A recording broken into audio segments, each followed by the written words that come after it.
প্রিয় শিক্ষার্থী বন্ধুরা, আসসালামু আলাইকুম। আশা করি তোমরা সবাই ভালো আছো। তো আজকে আমি তোমাদের ষষ্ঠ শ্রেণীর বাংলা যে বইটি রয়েছে তারই ৭৪ পৃষ্ঠায় তোমাদের একটি ছক রয়েছে।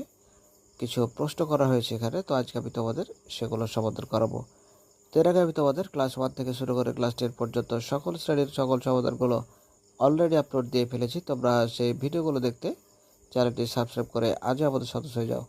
তো চলে যাই, আর কথা না বলে আমরা প্রশ্নের উত্তরগুলো সমাধান করি। প্রিয় শিক্ষার্থী, দেখতে পাচ্ছ যে এখানে তোমাদের প্রশ্নের উত্তরগুলো সুন্দর করে দেওয়া রয়েছে যে এই লেখায় কী ধরনের তথ্য ব্যবহার করা হয়েছে। উত্তরে আমরা দেখতে পাচ্ছি এই লেখায় একজন মহিয়সী নারীর জীবনভিত্তিক বিভিন্ন তথ্য ব্যবহার করা হয়েছে। এরপরে আমরা খ নম্বরে দেখতে পাচ্ছি যে এই লেখায় কোন তথ্যটি তোমার ভালো লেগেছে। উত্তরে আমরা দেখতে পাচ্ছি সবচেয়ে ভালো লেগেছে রোকেয়া সাখাওয়াত হোসেনের শিক্ষার প্রতি আকর্ষণ ও অনুরাগ।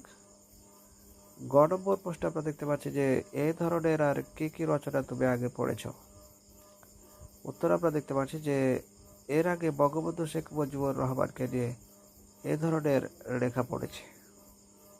ঘ নম্বর দেখতে পাচ্ছি কাদের নিয়ে এ ধরনের লেখা তৈরি করা হয়। উত্তরে দেখতে পাচ্ছি যারা বিখ্যাত এবং জনপ্রিয় মানুষের জন্য অনেক কিছু করে গেছেন এমন সুপরিচিত ব্যক্তিদের নিয়ে এই ধরনের লেখা তৈরি করা হয়। এরপর আমরা ইউ নম্বর দেখতে পাচ্ছি যে এই লেখা থেকে নতুন কি জানতে পারলে।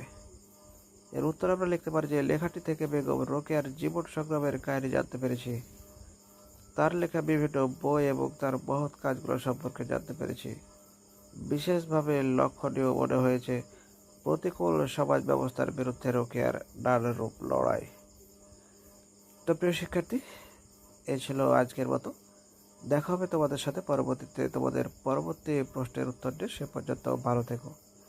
আরেকটা কথা বলে রাখি, আমরা তোমাদের সবগুলো ক্লাস আপলোড দিয়ে ফেলেছি। তোমরা তোমাদের প্রয়োজনীয় ভিডিওগুলো তোমরা চ্যানেলের প্লেলিস্টে যেয়ে তোমরা দেখে নিতে পারো। তো ভালো থেকো, দেখা হবে পরবর্তীতে। আল্লাহ হাফেজ।